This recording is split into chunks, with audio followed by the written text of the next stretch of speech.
Remember the days of tossing water, anytime that you have to bid. Oh, when people pass and they see you, oh my Lord, used to feel that shame. Wondering if this lasts forever, wondering when you will feel proud.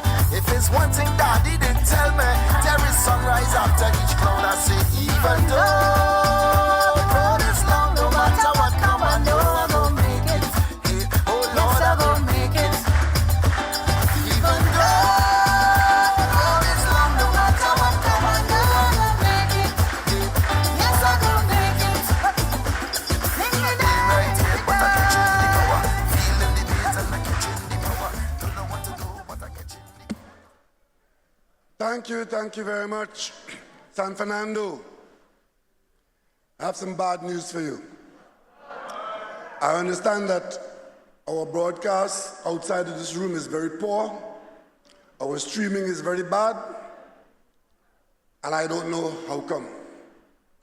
But at least we are here, and in San Fernando, we are going to have our meeting.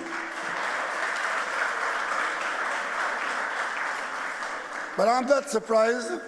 But first and foremost, let me do the formalities of acknowledging my colleagues, members of cabinet, members of government, all of you here, and particularly former member of cabinet, Mrs. Hazel Manning. I didn't recognize you behind your mask. It's a good thing Brian was up here. I wouldn't have recognized you at all.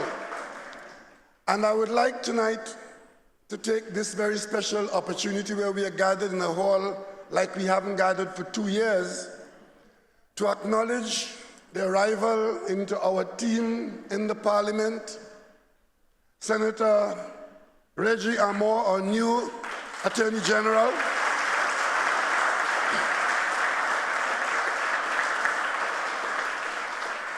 and present here with us from Tobago, from Mason Hall in Tobago, our newest Senator, Senator Lawrence Hislop.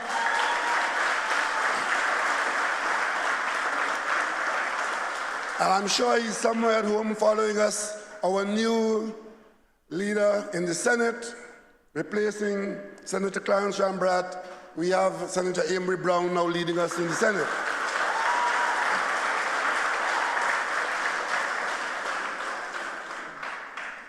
Ladies and gentlemen, I always tell my cabinet colleagues, because some of them sometimes say, I don't read that, I don't read that paper, I didn't read that, and I say, listen, I read the newspapers every day. Sometimes, before I go to bed at night, I read tomorrow's newspaper, the newspaper the following day. Because I want to know what the people are being told and by whom. I'm always keen to find out what the population is being told.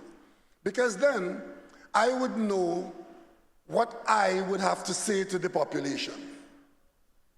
I usually come before this microphone without a text or without documents, and I speak to you off the cuff because I always think I have something to say. And if I have something to say, well, then I just say what I have to say. I don't have to read it. I don't have to write it. But there are times when I have to bring a library like this to you, and this is one of those times. Last week, Wednesday, I called the cabinet together. We had cabinet early in the morning. We did our normal cabinet chores. And they were told from the week before that cabinet will be on Wednesday, and that after cabinet we will meet. Some expected lunch. But they probably got pastry and some juice or something. But the reason why I could have done that is because in the office where I work, except for my secretarial staff and the staff at Whitehall that support me, I work alone. Because the duty of the Prime Minister is mostly a lonely one. It's decision making. And while you tap into what is being told to the population, advice, good, bad, and dangerous, in the end, the Prime Minister has to make decisions. And that is what I would like to specialize in as the Prime Minister of Trinidad and Tobago. There's sometimes people would ask me, well, what do you want your legacy to be? That is for your legacy. The one legacy I would like to have when I leave this office, as I must, is that when the occasion arose for the interests of the people of Trinidad and Tobago to be addressed, as Prime Minister of Trinidad and Tobago, I have made the decisions.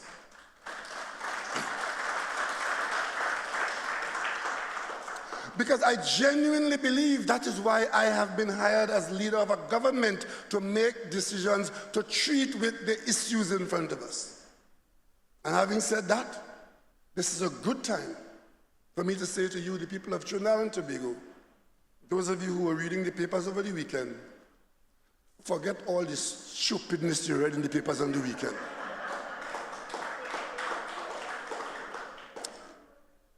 Because the decision was made on Wednesday afternoon, it surprised everybody in the cabinet. And it surprised a lot of people in the country, but there's nothing wrong with surprise. If you win the lottery, you are going to be surprised. You're buying a ticket every day, but one day you win, you're going to be surprised. But if I had gone out championing that, oh, next 3 months you're going to have a reshuffle, as a matter of fact, one foolish opposition leader said, the country didn't call for an opposition, it was not called for. So the 4 or 5 that she had in government, yes, they were called for. Because she was leading a government that was collapsing every day, corrupt and incompetent every day. You were calling for it every day. But the government that I led, I'm glad to hear she said that it was not called for. It was a decision of management of the country's interests and planning as you could never have seen before. And in that management of planning, I took everything on board. As we got out of Christmas, we had a quiet Christmas, as you know. And then I'm faced with a plan to do some readjustments of the management system as we move forward into 2022. But then one of my regular, most successful ministers came to me with a family issue early in the year. And when it was said to me and I understood what he was dealing with, I said to him, with all the people around me, I always tell you all, with this job that we are in, at the end of the day, the only thing that matters is your family.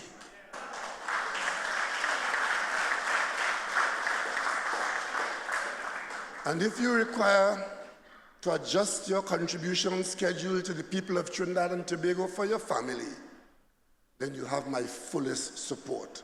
I speak here tonight about a hard-working minister, a patriot, a competent, a cool man, former Senator Clarence Rambarat.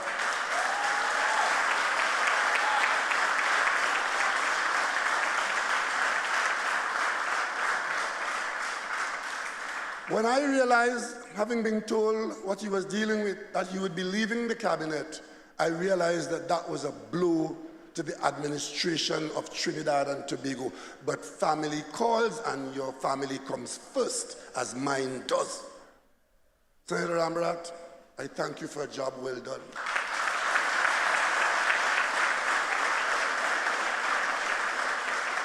But more than that, I thank you for having answered the call in the beginning. When he was invited to come into public service, to say yes then, that is when the decision was made, and I thank you for that. Because you see, I want you to look very closely at the behavior of some people in this country. And you come to the conclusion that if you are in a comfortable place in Trinidad and Tobago, job-wise, family-wise, money-wise, the last place that they want you to come is in public service. The minute you come into public service, you come up against this cacophony of non-contributors, self-serving nonsense, trying to examine your soul and to throw aspersions on you, and who agrees to do that? And if they continue like that, very soon you are not going to get anybody to serve on a board in this country, any person of quality, and then the country will then truly be run by incompetence and corrupt kleptocrats. That's what they want. Oh, it's a VAPS. It is because of the four men that drowned now in Pointe-à-Pierre, but he had to reshuffle the cabinet as a distraction. Only a dotish person would say that. You really believe that I was having a beer 2, 3 or 4 days ago and wanted to have a distraction, and I was able to get one of the most outstanding senior counsels in this country to give up his business and come into the cabinet? You really believe that? Like Senator Rambarat, I had to approach, I had to ask, I had to convince, I had to confirm, and only then did I know that we could have had a new Attorney General of the caliber of Senator Reggie Armour. So I ask you to disregard the whole plethora of foolishness on the weekend.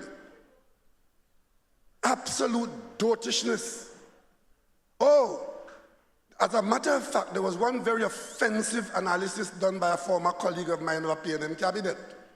A woman who went and collected money from Clico with her curlers in her hair while she wasn't telling the rest of the country that Clico was collapsing. You know where she was?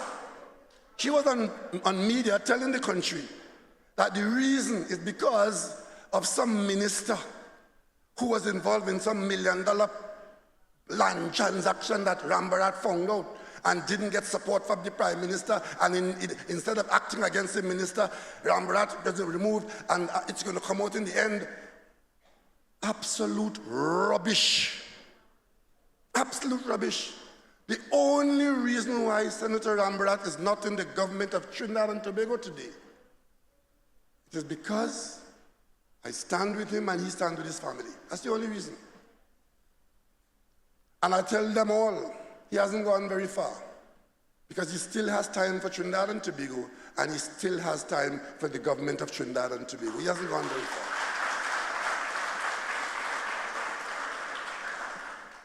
far. And oh, you didn't hear the other one. I spent 6 years every day, Faris.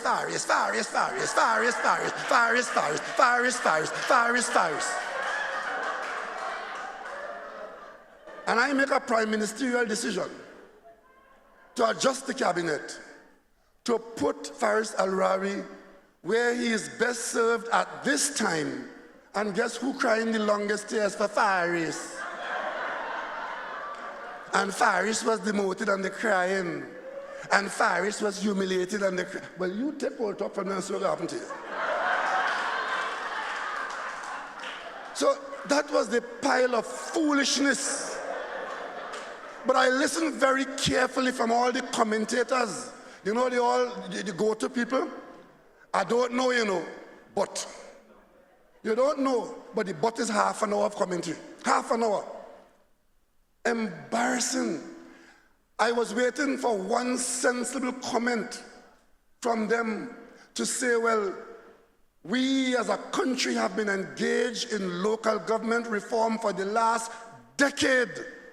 And we have finally come to the position where that is now the lever that the government is holding on to move the country and the improvement in the quality of life for the people of Trinidad and Tobago through local government reform, which is coming up in the parliament. It's in front of the parliament.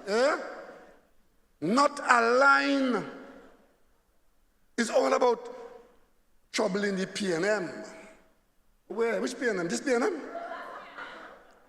And the Prime Minister's position, my position? This is not about me. And as a matter of fact, it has long not been about the P&M. Let me tell you something, just to put everything in context. This is the speech I gave at the convention in the Queen's Park, Savannah in 2014. And I'm going to read a page of it for you. For all those who believe that what happened here, or what is happening here, is something that we just dream up, and it's about personalities and not about policies and programs. I take you to page 13 of the convention address, and I read. We talk about a principle. This principle, which has been developed in the European Union especially, is simply that in political systems, decision-making should be devolved to the lowest level, where it is practicable and competent for decisions to be made. It means decentralization, devolution, and giving real resources and greater responsibility to local government, something we have talked about for 50 years in Trinidad and Tobago, but which we have done little about.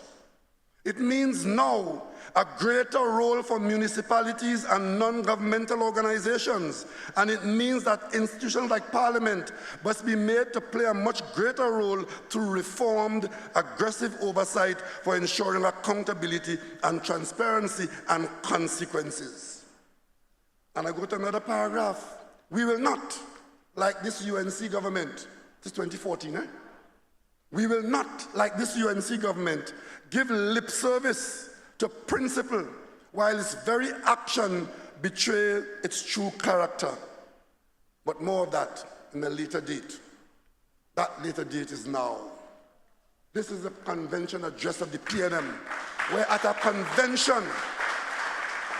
convention a few months before we became the government of Trinidad and Tobago, before we went to the polls, before we asked the people to get a mandate to bring about local government reform, we stood at a party on local government reform.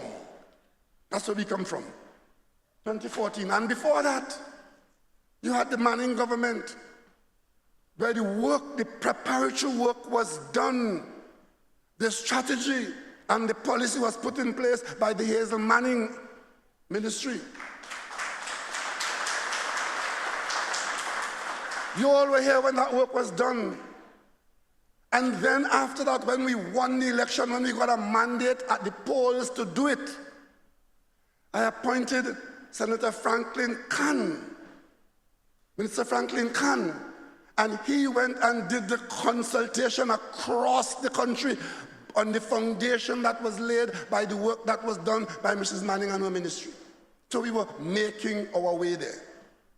We expected to effect that during the term of 2015 to 2020. But that term, as you know, we had a lot of distractions of other things. One of the distractions, or probably the main distraction we had, was the Petrotrin issue, where I, as Prime Minister, had to lead teams of people towards a decision, one that you still hear about. In fact, one of the go-to men that they go to was the former Minister of Energy. The minute you mention anything to do with energy or Petrotrin or anybody, he's a go-to man. Let me read for you what he was saying to the Parliament before we became government in 2015.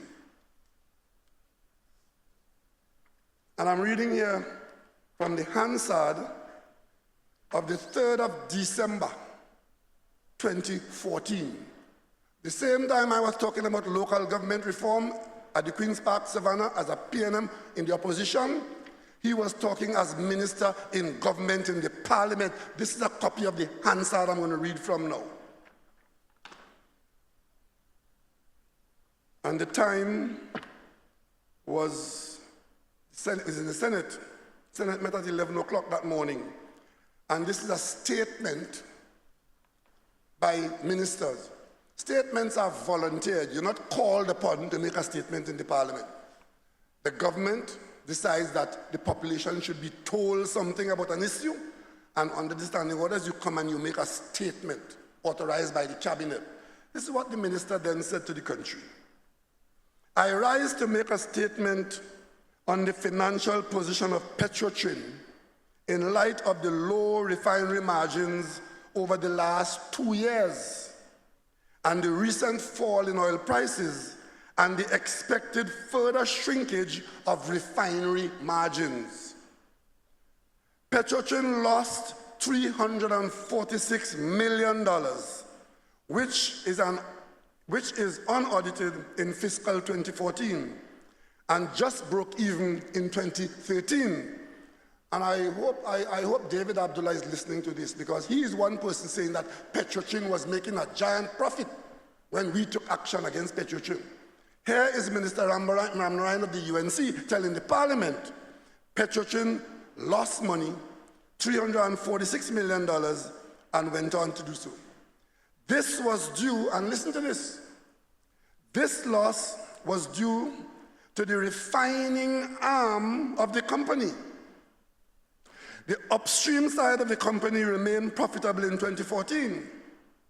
Losses in the refinery are principally due to the collapse in the gross refinery margin. The gross refinery margin is the difference between the cost of a barrel of crude oil and the value of the refined products that are derived from the refining of that barrel of crude oil. The gross margin, like the oil price, is a variable over which we have no control. I continue. He went on to say, the fall in the gross refining margin at Petrotrin is a feature of worldwide oversupply of refinery capacity, compounded by the shale oil revolution, which has seen American refiners benefit from cheaper crude oil and lower natural gas prices. And then he goes on to say at 11:30 a.m. that morning, American refineries are therefore more competitive than their counterparts outside of the United States. These depressed margins have led to the closure of some 60 refineries worldwide over the last 5 years, with a further 11 currently being contemplated for possible closure in other parts of the world. In our very own Caribbean region, 2 refineries have been closed in recent years. In Europe, 13 refineries have been closed in the last 5 years. Let's do some mathematics here. That was Kevin Ramnarine. 60 in the, plus 5, plus 11, that's 71. Plus 2 in the Caribbean, that's 73. Plus 13 in Europe, that's 86. So 86 refineries around the world, for reasons given by the UNC minister, face closure or are facing closure. But in Trinidad and Tobago, when we make the decision to close ours, the 87th refinery, they don't talk about how wicked the government is, and how bad the government is, and how we destroy the economy, and where this come from, and there was no decision, when in fact we had to take a fundamental decision. And this was done 5 years. 5 years after the UNC told the country this. But they didn't have any intention of solving any problem. All they were about was talking foolishness. And that's why when you come to a PNM meeting, you will be always educated. Always. You see this? This was Vision 2020, which was done by the Manning government. This. When we lost the election in 2010, this document existed as a hard copy. This is my hard copy. And it was also on CDs. It was there in the ministry, so a new government came in. You know what they did? They dumped it all in the BTAM. They called us at Balize House and tell us, come for all the Vision 20 documents, otherwise we're going to dump them. And some of us saved some of it. And the government, which Kamla Prasad Bisesa led, dumped all of the CDs and the documents in the BTAM. And that was the end of Vision 2020. But if you look in this document, which was not a PNM document, it was a Trinidad and Tobago document. If you go to page 173, you will see among one of the things that was required in Vision 2020 was to restructure local government, allowing citizens to participate in the decision-making process of local authorities.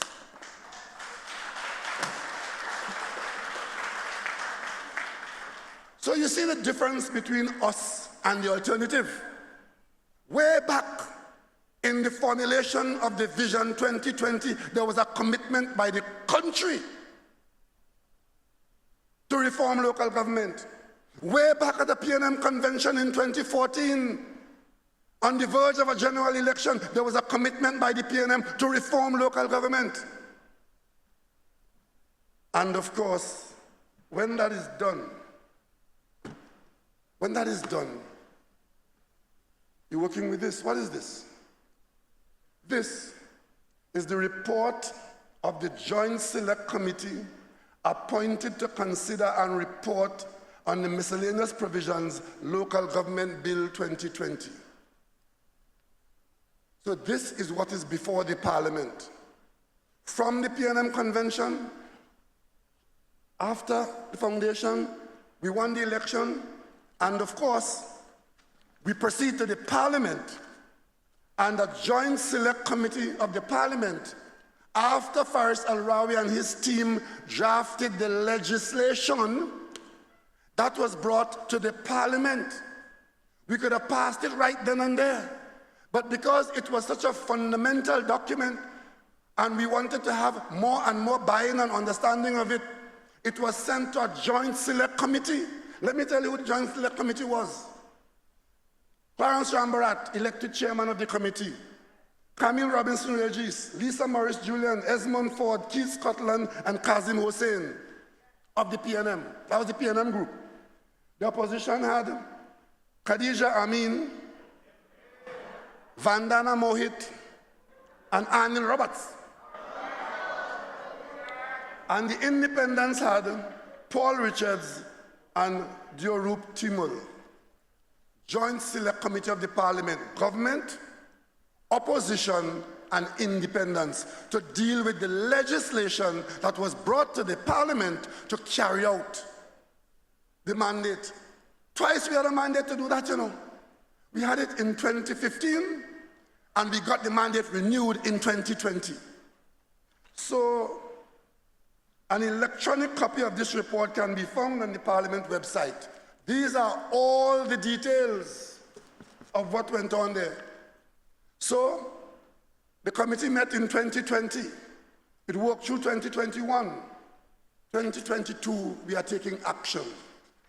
So if you had the time to go on the website or to go through this document, you will see all the issues about local government reform. On page 4, you will see how all the local government bodies were invited to make submissions to the parliamentary subcommittee, the Committee of Parliament, and they were all here: Arima, Chaguanas, Point Fortin, Port of Spain, San Fernando, Diego Martin, Mayaro, Pinal, Princess Tongue, San Grande, Sawa, Siparia, Cuba. The only one missing, the only delinquent one here was Piaco, Tulapula Piaco, where one of our corporations decided that since the PNM position was clear through all these other PNM corporations, they will simply adopt it. And of course, you had other bodies: Ministry of Public Admin and Digital Transformation, Planning and Development, Statutory Authority Service Commission, National Insurance Board, Trinidad and Tobago Association of Local Governments, Water and Sewage Authority, Auditor General's Department, and the Ministry of Works and Transport. All of these entities met in the Parliament for 2 years to crystallize local government reform through a piece of legislation that was brought to bring about the reform that we hankered after since 40 years ago. So, when it was all said and done as usual, we are working with an opposition that has taken the position as its policy that it will not support anything the government brings to the Parliament. That is their position. We can't change that. The vote is what you give them. You give it to them in Orapuch, you give it to them in Siparia, you give it to them in Chaguanas, you give it to them in St. Augustine. The way they're using it is not to support anything that the government brings to the Parliament. So this local government reform, when we got to the point of moving to get it done, this is what the rest of the Parliament put together for the work. This is the UNC's position. Minority report. And hear what the minority report says. Hear why they are not supporting local government reform. That the creation of the Executive Council excludes the voice of the minority.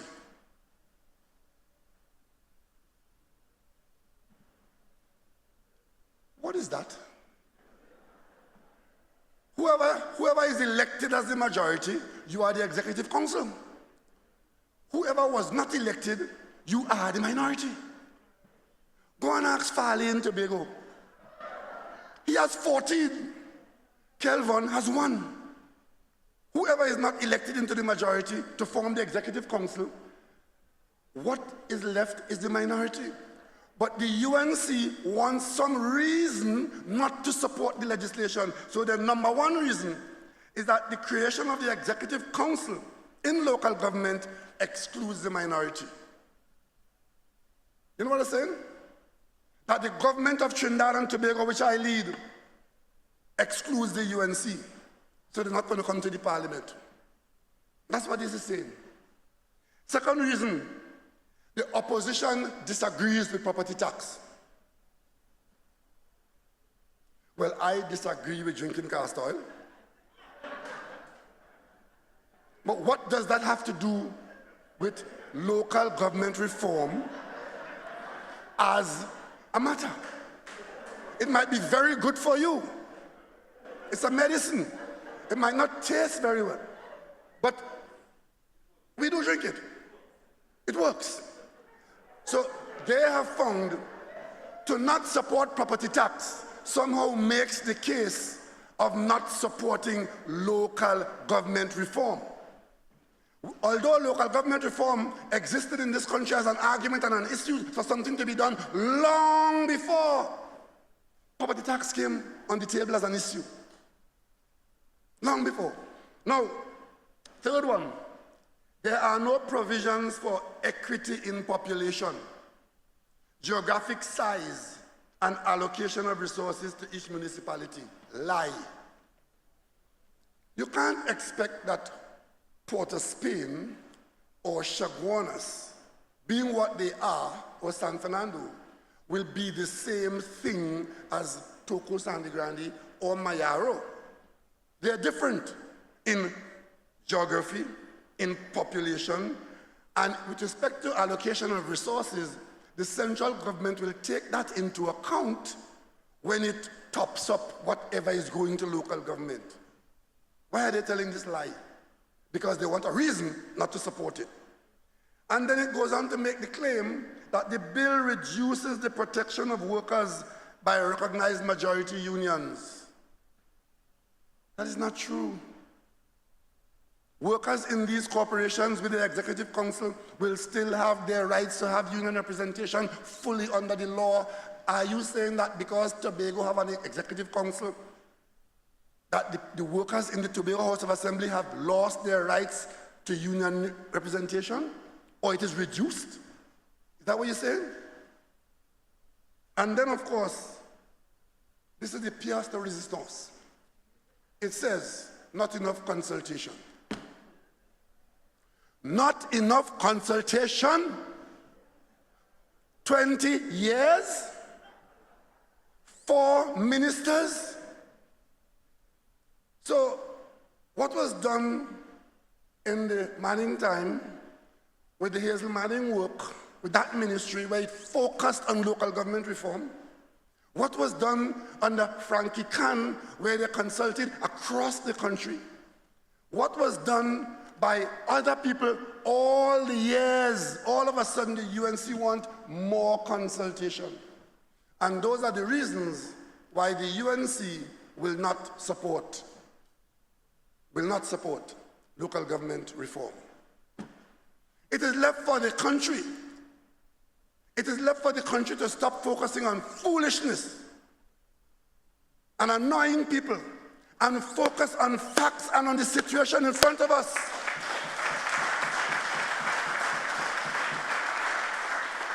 And that is why I am instructing the new Minister of Local Government to go to every corporation in this country, in Trinidad, and talk to them directly, because we are not relying on the UNC to support, because they will not support it. So we have done all that work for all those decades.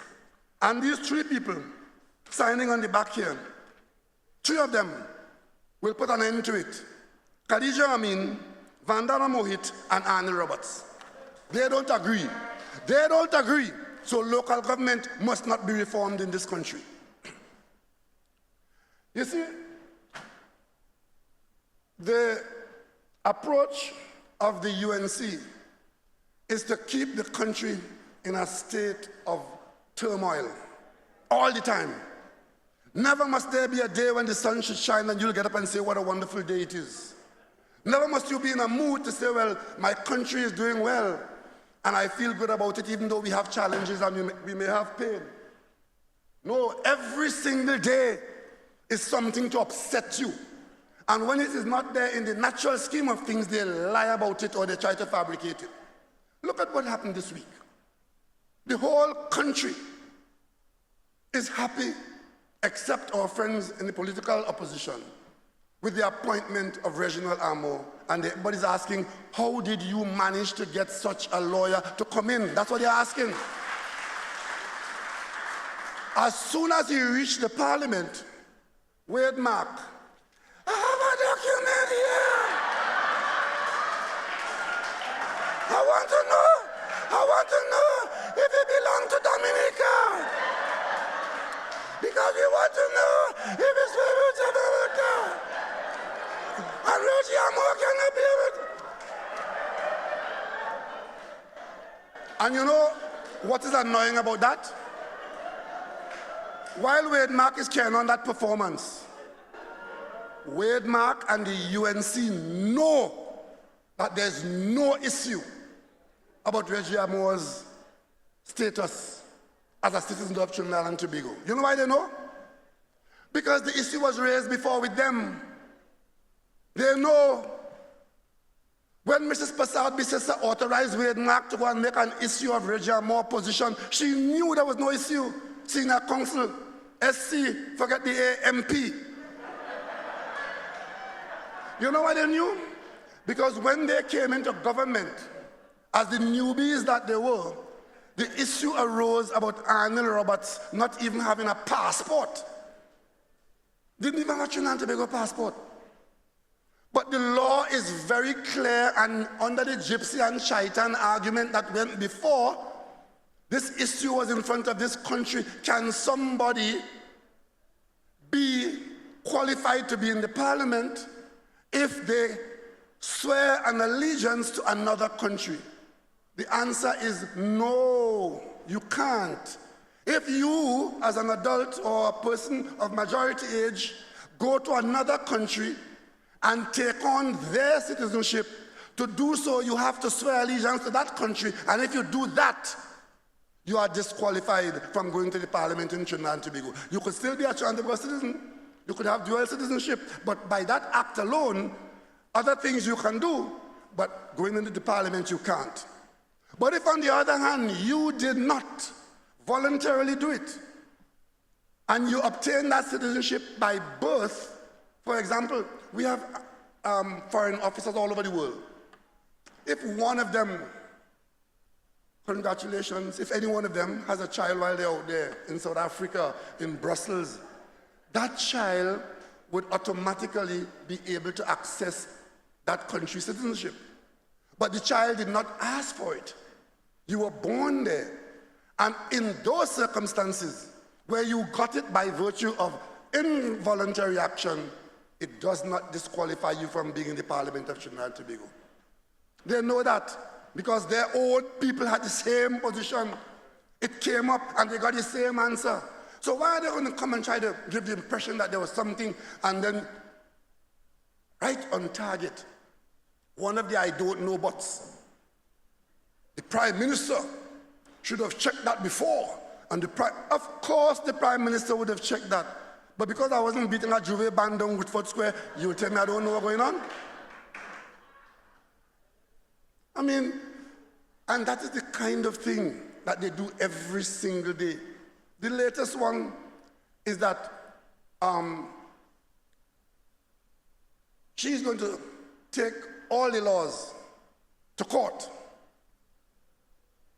because we pass laws using a simple majority when a special majority was required. The reason why they want a special majority in all the laws is not to provide support for what you're doing, you know. is to be able to block it. Like how they want to block local government reform. So the law is very clear. If you bring a law to the parliament to do something, and that law does not offend the Constitution by interfering with certain fundamental rights, that law can be properly passed by the majority of the government and the government alone. If, on the other hand, what you propose to do requires interfering with those fundamental rights, the law has to say so, and if it is found to be so, then you require a special majority, and if the law is passed without that majority, then the law is faulty and can be struck down. That's what it is.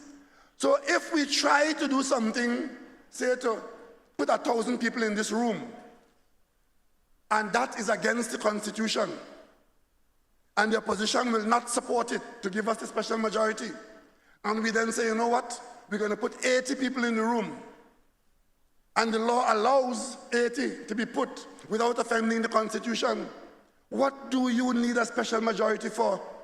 You only need the law passed by a special majority if you have in that law some provision that offends certain fundamental freedoms in the Constitution. But this senior council is going to go to court to strike down all the laws that Farish passed. Well, Farish doesn't pass any law in this country. It is the cabinet that authorized the law to come to the parliament, and it is the parliamentarians that pass it. But I only have one advice for her. Every time you go to challenge these laws, challenge it in your own name. Don't put no man of straw to go and tie up the court with foolishness. And when you lose, they can't pay cost. The last time we had an election here since 2015, 5 of them gone to court to prevent the government from being in office. They lost in the court. They went to the appeal court where the matter is final, they lost. Up to this day, the PNM cannot collect its cost from the UNC. Tonight, I want to call on Mrs. Kamla Prasad Bisesa, pay the PNM the cost.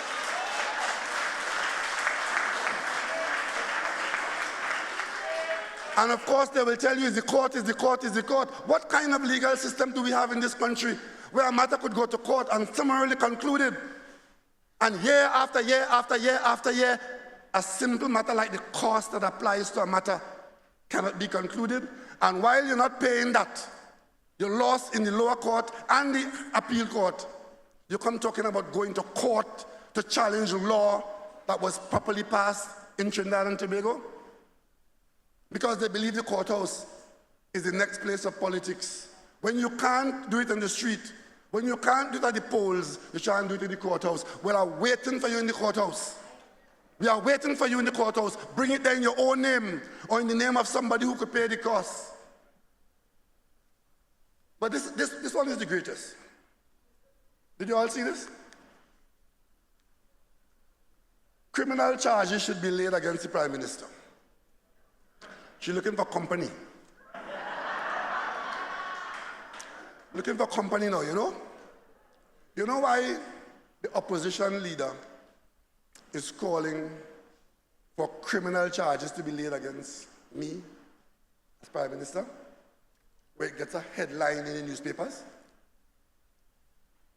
It is because they believe that you will never find out what is really going on.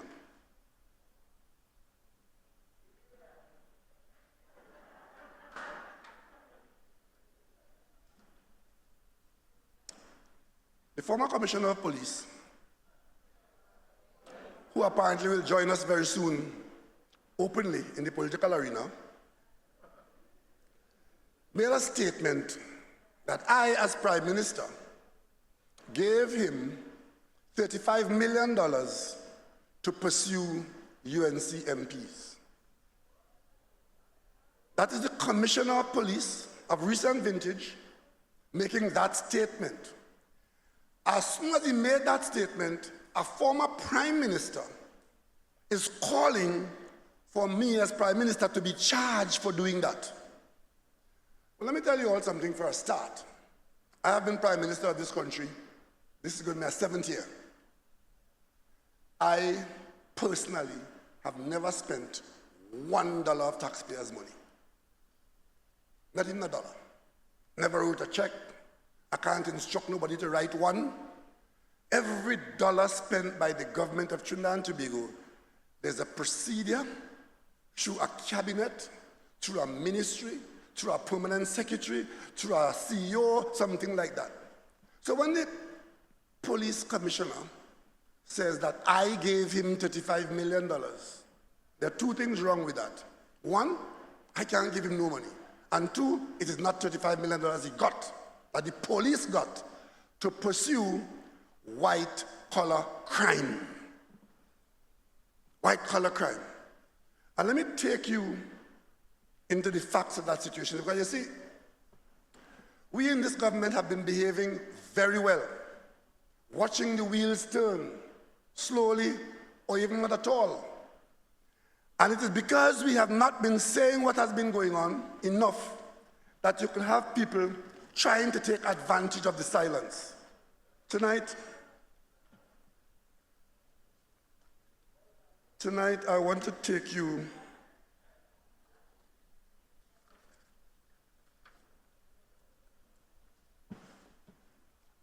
into one state company, one. Many of you here would have heard about EMBD, Estate Management Business Development Company. That company was formed to develop some colony lands so that the ex-colony workers could have got plots of lands that were developed with road and drain and so on. That's all. Not BWIA, not WASA, not TNTEC, EMBD. Probably the lowest profile state enterprise. When we came into government, we met a situation where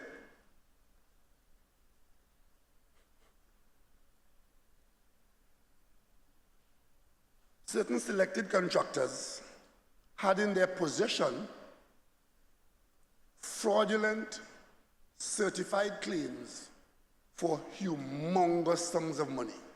Meaning, these contractors had claims to be paid by EMBD purporting or reporting about work that they had done for this company. Here are the figures. One of them, I'll tell you about the projects. One project, 203 million. Another project, 51 million. Another project, 12 million.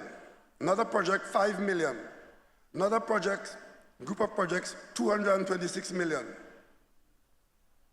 At the HDC, 280 million. At EFCL, 186 million. If you had time to add up all of that, what I just told you, that when we came into office, we met contractors with certified claims, as good as cash according to them. Because those certificates normally are as good as cash. $965 million of claims against this little company, the UNC. Now, that was owed to 1, 2, 3, 4, 5 contractors.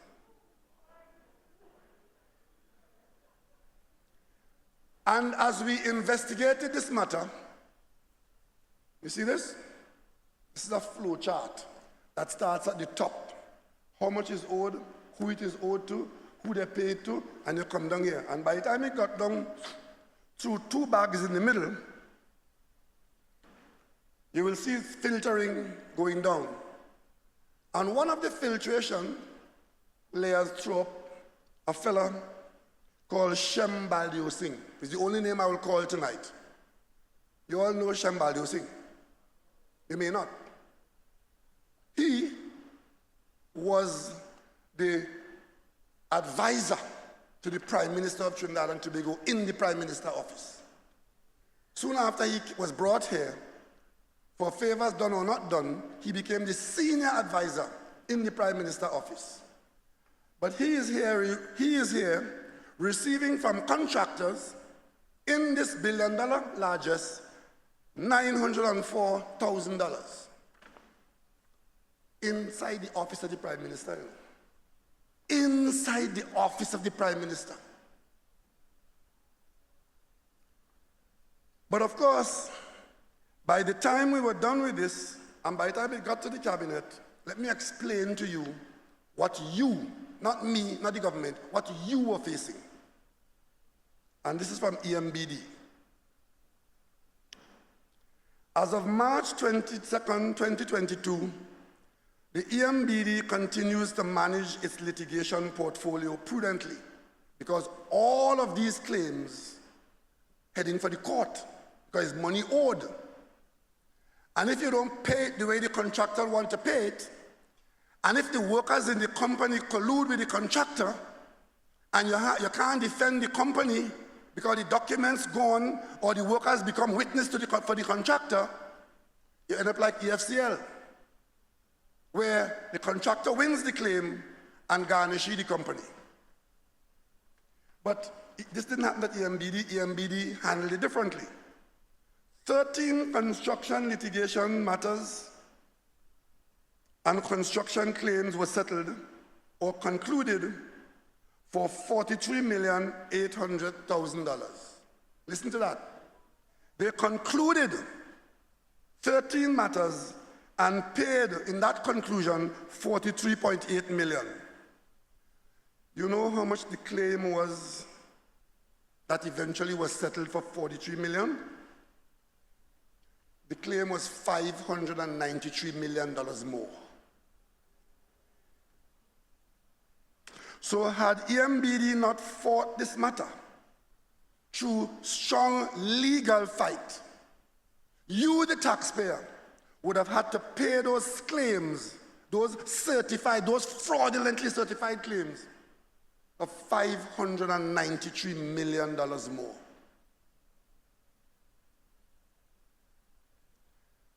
Seven other litigation matters of a value of approximately $1 million were settled for $670,000. But the real pièce de resistance is this one. Active matters. Active matters mean the claims are being pursued by the contractors to collect on their claims. As of March 22nd, 2022, active litigations comprises 4 Court of Appeal matters, 19 High Court matters, 6 of which are consolidated claims, 1 arbitration matter, and 2 industrial court matters. The total claims and estimated interest and costs amount to, and listen very carefully, these are the active matters not yet concluded, and the contractors are pursuing this in High Court and other court matters. $3.77 billion. Legal fees from 2016 to 2021 amount to approximately 3% of the value of the active litigation portfolio of $3.7 billion. So if you're trying to avoid paying $3.77 billion or to have that substantially reduced by removing the fraud, and you pay 3% in legal fees, EMBD is doing very well. I told you they were dealing with a $600 million claim. They settled it for $43 million. So when they come and tell you about 35 million, it's not 35 million. It's 100 million. It's over 100 million. This document is a cabinet note from September 16, and that was only one company, eh? That was only EMBD, where you are facing $3.7 billion fighting in the court. It's a cabinet note from September 16, 2021. And this would have got to the cabinet by various ministers coming to the cabinet for Cabinet to fund the legal support to go after the criminal conduct that they would have come across in their ministries. And this approval here is Cabinet being asked to agree to pay $18 million to going after the white-collar criminal conduct that the country has to pursue. The Ministry of Finance has identified the funds, and Cabinet noted the current pursuit of pending civil claims worth in excess of $400 million. Item 2, robust defenses to over $1 billion in contractor claims against EMBD. Preparation of nearly $400 million in claims, which are ready to file on behalf of Trinidad and Tobago HDC. And 4, criminal claims filed and additional criminal claims prepared and ready for filing. The body of work described in paragraph 19C is significant because it encompasses much of government's work against white-collar crime, defending claims being made by contractors, and the possible recovery of millions of dollars by the state would occur. I tell you this so that you could be aware that one of the things that we are dealing with in this country is a huge reservoir of white-collar crime left there by the UNC or continuing. And what this behavior they're asking about is saying to the government, leave it so. Just leave it. As a matter of fact, they are desperate to get back into government to bury this. But you, the people of Trinidad and Tobago, you have this in your hand. You will decide whether these matters are concluded and whether the criminals are brought to justice or whether you put them back in office. That is what they are after. And the desperation that you are seeing, all the ridiculous behavior that you are seeing, all the nothing must work that you are seeing, this is the root of their behavior. You think if they were in office, they would have negotiated a $500 million reduction in those claims that they were approved? There's one contract in that EMBD package that the contract was awarded for $34 million. And that particular contract had a $300 million increase overruns on it. So the total claim was $300 million from a $34 million contract. In there was a $400 million that the cabinet approved in August of, they approved it in July of 2015. The contractors claimed to have worked in August, and by the 7th of September, election day, all the $400 million was paid to a handful of contractors, say they did roads in Caroni. $400 million paid out in a matter of 8 weeks. It's all here in the court now. If I had brought more documents tonight, 2 of the documents I would have brought, 2 of them would have had on their cover the names of members of parliament who are in the parliament today,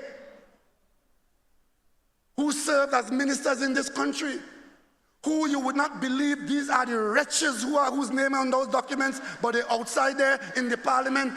Every minute they have a concern. Every minute they're in front on television telling you this, telling you that, when they should be talking to the police. You know what grinds me with all of this is the bold-facedness, you know. Kamla Prasad Bisesa led that group of kleptocrats who are now in the courts of Trinidad and Tobago. Faris. The one thing Faris has not done, he has not found himself before the court on a charge for taking kickbacks from lawyers.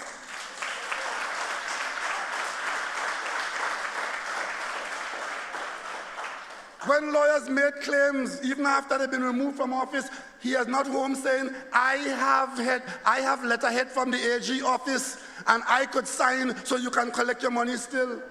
They are very bold-faced, you know. And you would think that if you were a prime minister who led a team like that, where half of your cabinet is in the courthouse, senators, attorney general, minister of this, minister of that, in the court, you will keep yourself quiet. But you out front, calling for me to be charged because some deranged imp telling you about he being given money to pursue you. Pursuing white-collar crime is an expensive process. You have to hire good lawyers. You have to do forensic audits. You have to have accountants. Look at the Clico matter. We woke up one morning here in 2009 and heard that Clico had financial difficulties, had to be bailed out by the parliament. You know how much $100 million that has cost so far in seeking to pursue what wasn't ordered? And if you have to use foreign lawyers, as we have to here, the exchange rate is probably 9 or 10 to 1. Every murder case that goes to the Privy Council costs us at least $1 million, 100,000 pounds by the time you don't pay for one murder case.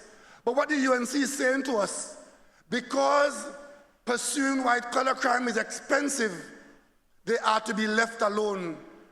I am saying tonight that the people of Trinidad and Tobago has it within them. They have the resources, they have the will, and they have the desire, and they must pursue white-collar crime to the bitter end.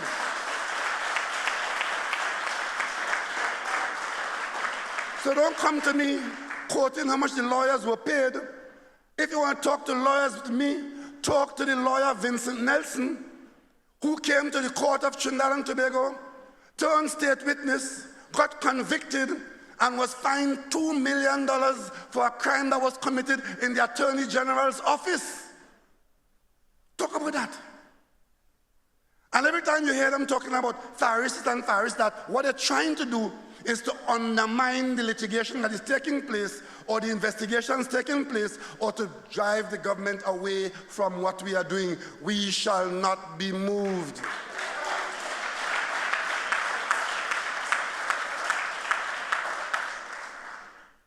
And some of the ill-informed attention seekers come telling you, well, Clarence resigned because he discovered corruption and the Prime Minister didn't want it to come out. As a matter of fact, the lady I mentioned earlier on, she reached as far as to say, this meritless foolishness that exercising some of them, that was because I didn't want the matter to come to the Parliament, because if it had come to the Parliament, it would have shown that what Clarence say. Have you ever heard more hogwash?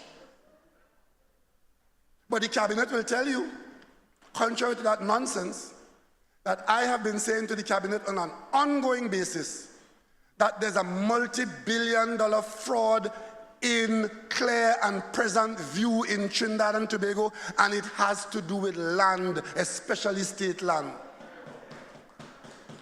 And that is why I am so sorry that Clarence could not have stayed in the cabinet, because the work that he was doing was seminal in pursuing the land issue in the portfolio. And you would have seen in the reshuffle, I have appointed a minister with responsibility for land in that ministry, because we are going to go after the land issue, because it is fundamental in this country.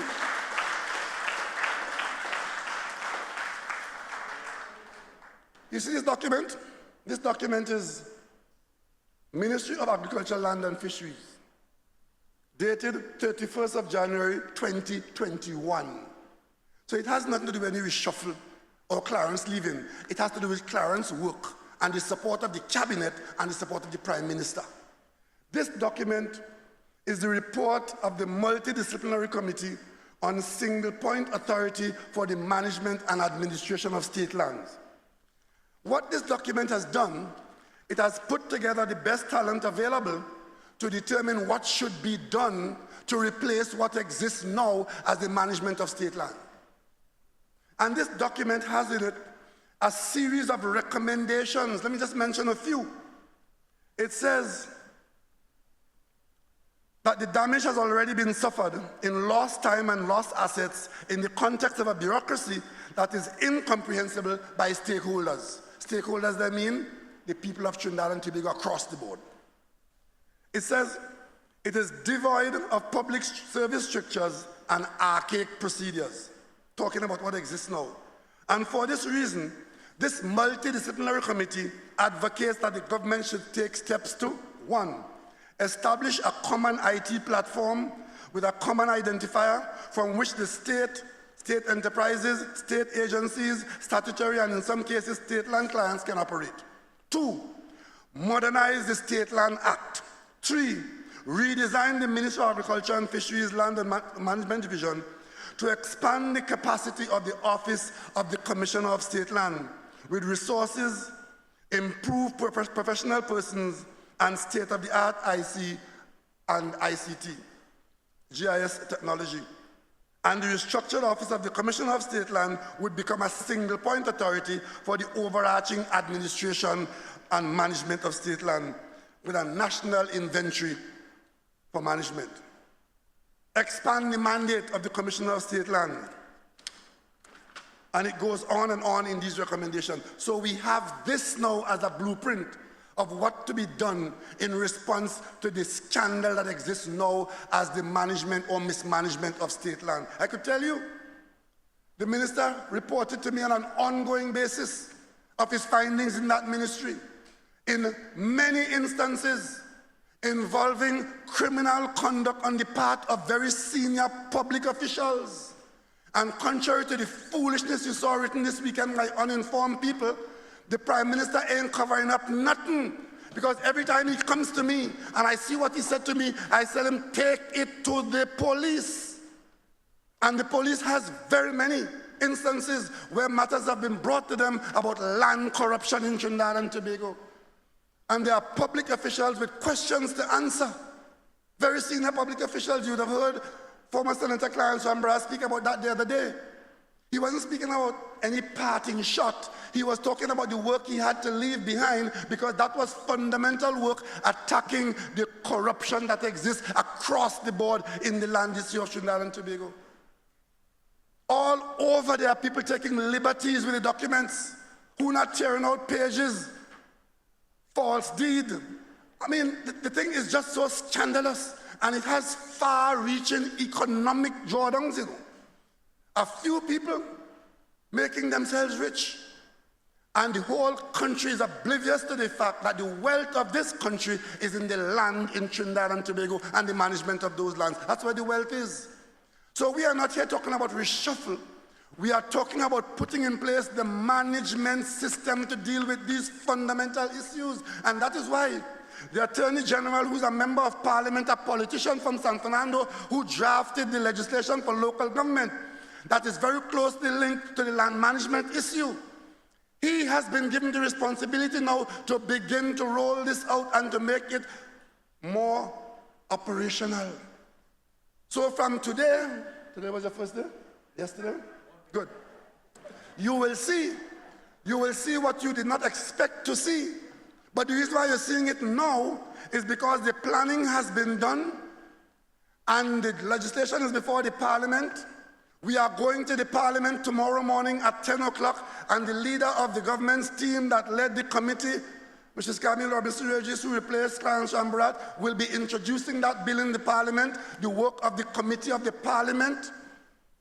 And we, fortunately, in the PNM, we have what they don't have.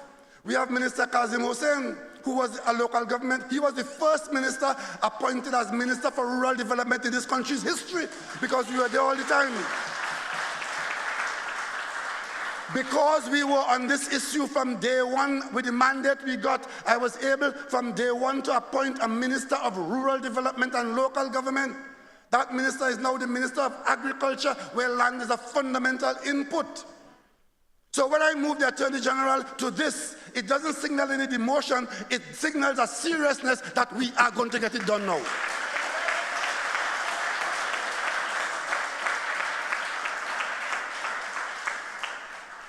And because we are going to get it done, I don't expect those who supported nothing in the Parliament to support it, because it is in the interest of the people of Trinidad and Tobago to get this done now. Could you imagine, after all that we have done, look at this week.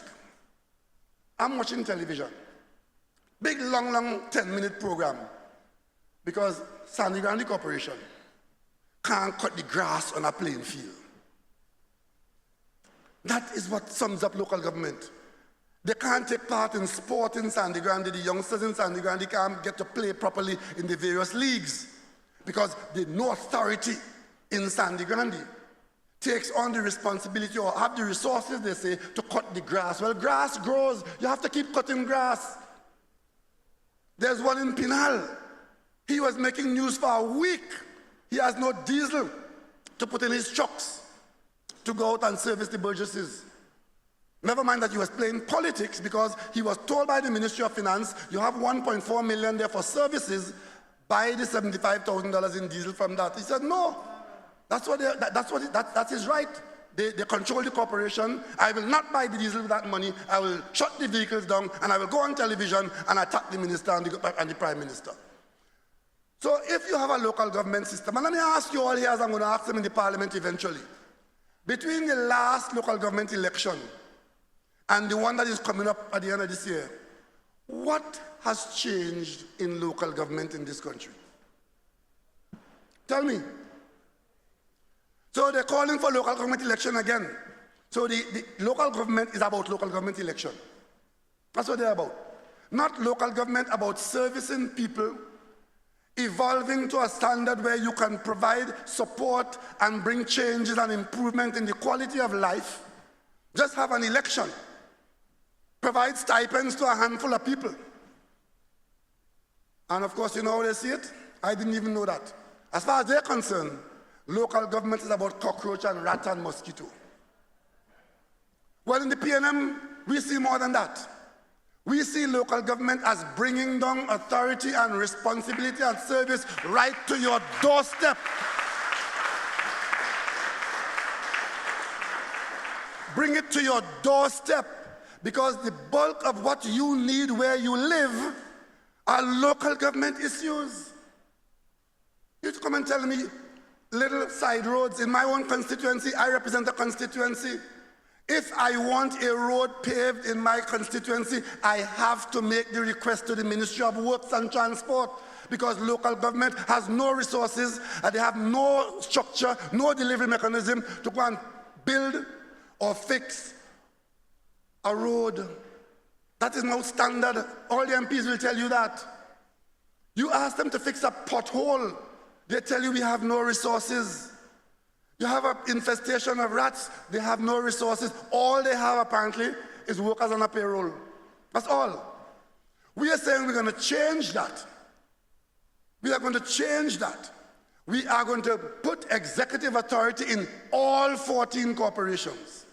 We're going to put them in a position of funds where they will not be in a position to say, I don't have funds to fix a road or to fix a drain or to service you as you will. And you know we do that? All of us, all over the country, how much tens of hundreds of thousands of us, each of us will pay a little bit towards local government. And that is called property tax. When you do that, all local government bodies will have a revenue stream which under law will belong to them, can only be spent by them, exactly where they collected it. That hypothecation is what's going to ensure that the money that you put into local government is spent on you. And of course, they will tell you that this is the wrong time to do it. What is the right time? 2015? No. 16? No. 17? No. 18? No. 19? No. 20? No. 21? No. 22? No too? What is the right time? It is because we know that it will bring a benefit to you that now is the time, and now is the time to do it, because it brings an improvement in the quality of your life, and it will bring it now. We are going to Parliament tomorrow to pass local government reform.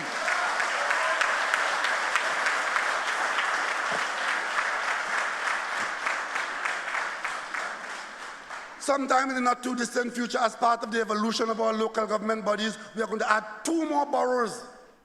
The Diego Martin Corporation will very soon become the borough of Diego Martin.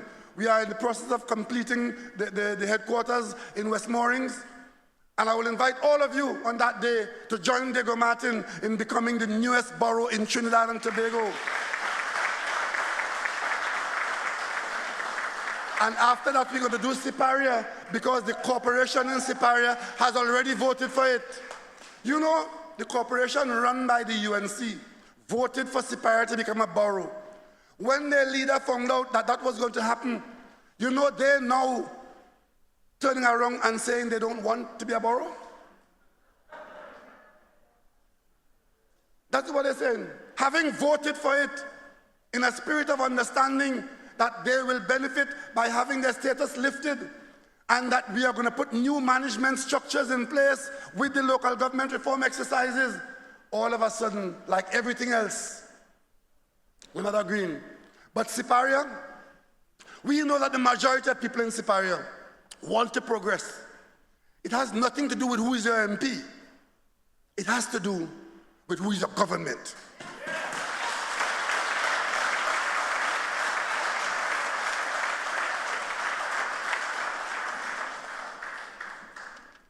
This document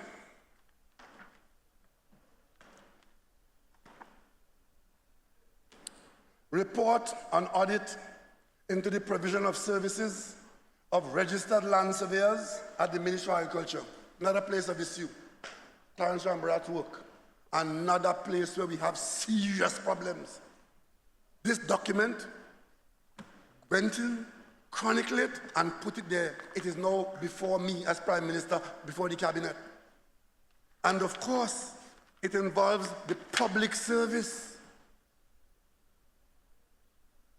It involves senior public officials. And it involves the good order of Trinidad and Tobago.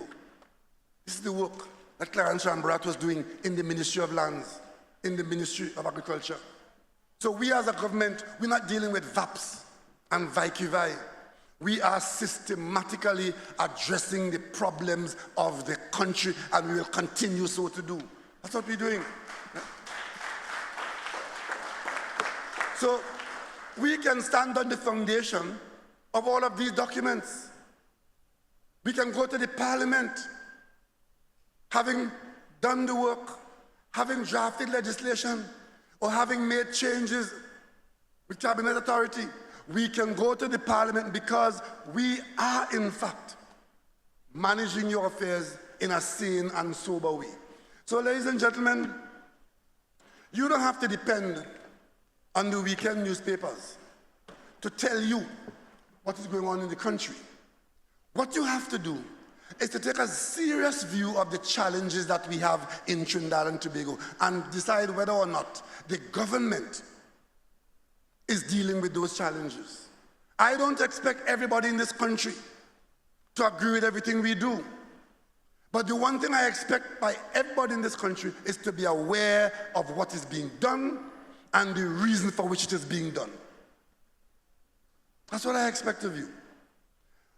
As we move forward in the Parliament and on the local government rounds, we will pass the legislation because we have the majority in the Parliament to do so.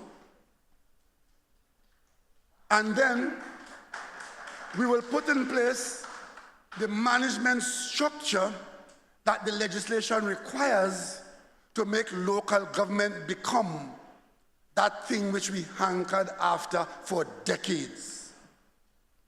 That is where we are now. And if there are those who do not agree, we'll respect their point of view.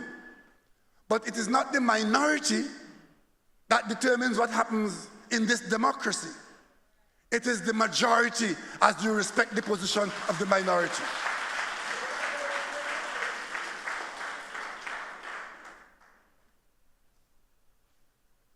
This is another document. Again, coming out, this is dated 25th of August 2021. National Information and Communication Technology Company Limited. This is a proposal to go forward. And this has to do with implementation of the Central State Land Database at the Ministry of Agriculture. And you know, there was, as we do these things, knowing that we do them so that we can improve on what exists, That is what progress is about. And if you can't commit to making those progressive changes, then all we will do is go from election to election, from election to election, talking about persons. That is what happened last weekend, you know. The entire conversation last weekend was about persons, about individuals whose feeling was hurt, who had a bigger status, who had a higher station, who hiding something from who covering up what, who talking about what's going to happen in the PNM. All about personalities and not about institutions. We are talking about a dramatic institutional change in the country, and I could not find one paragraph about what local government could and should mean. And I could not find one commentator who could have linked the developments that the reshuffle pointed to and say, well, this is going down this road because this is what the country has been on for such a long time. This is what the PNM has committed to at a convention. This is what the documents had said. This is what when we laid the law in the parliament to be adjudicated upon by the parliament and sent it to the Joint Select Committee, this is what it was. And now that the committee has reported to the parliament and the majority in the parliament supports the committee's recommendation, this is what it is going to be. People of Trinidad and Tobago, we are better than that. This country has too many schools. This country has too many people who ought to rise up and say, I am counted among the sane and sober. Because when you do that, you will see the progress that we are making. Jerem didn't win that gold medal by just walking onto a track and start to run, you know. He trained hard and he believed in himself. And he was not put down by other people running or telling him how fat he was or how tall he was or how thin he was. He knew what he wanted to do. So there are moments when we prove that we are in fact world class. And we are not to be beaten down by the constant Sunday night and Monday morning foolishness of the UNC trying to give you the impression that this country's future is one that you should be afraid of. I tell you, these are difficult times. Every country in the world today is experiencing some element of difficulty. And we are not immune to some of those difficulties feeding right into our borders. We are facing, because of a war in Ukraine, we are facing serious food issues. Prices are going to go up. Prices have gone up. Some people believe that if they shout and say the Prime Minister, that it will go away. It will not. What you have to do is to focus on how you can reduce the pain that's going to come to you, and the government has its role and you have your role. And as I mentioned that, one of the issues in front of us right now is the whole question of how much we pay for fuel in this country and who will carry the bill. Oil price is $115 today. That means billions of dollars in subsidy. The question we have to ask ourselves is whether or not, if we have a few dollars, whether subsidizing fuel to the full amount of that program is what we need to do. I have asked the Minister of Finance to speak to the country by next week, Thursday, on this matter, and you will hear how the government intends to proceed. Shouting at the government is not going to help. Understanding the problem we are facing is going to help, because you will be able to determine whether or not the government is properly taking decisions in a reasonable way and give you a good chance to be relieved of some of the pressure. We can't commit to doing all of it. There were those who felt that COVID-19 would have put an end to the government and to Trinidad and Tobago. Thankfully, it has not been so. Tonight, we continue to be mindful of the fact that there's a pandemic and that there are viruses out there that we should avoid. But we appear as though we are in a place where we are coping with the virus and our economy is doing well. I waited to see what was going to happen after Carnival. the 14 days after Carnival would have come and gone. That additional mixing that we did has not changed our circumstance for the worse. So I am now being minded to tell the country, I see no reason now not to open the country up completely.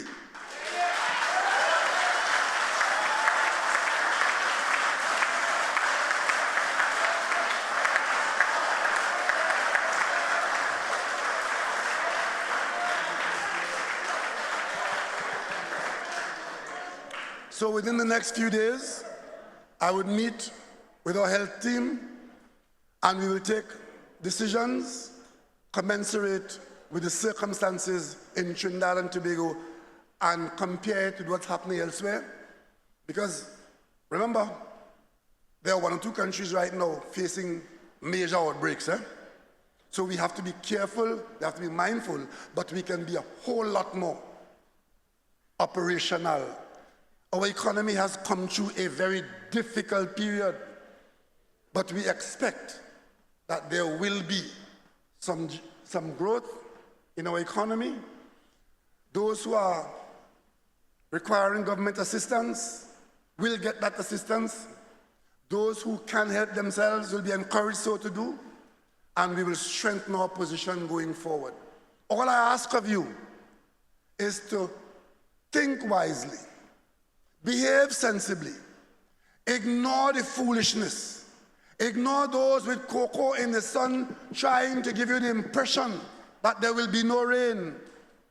Ignore those who want to tell you that it's personal about somebody doing somebody something.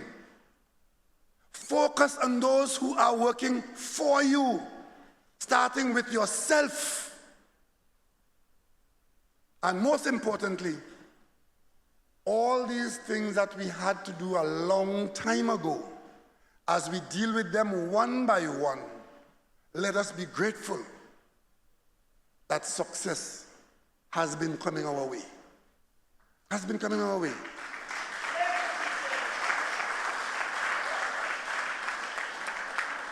The Minister of Education in the next few days will talk to you through the media to tell you where we are, and I'm very happy that we are in a position to bring our children out to school.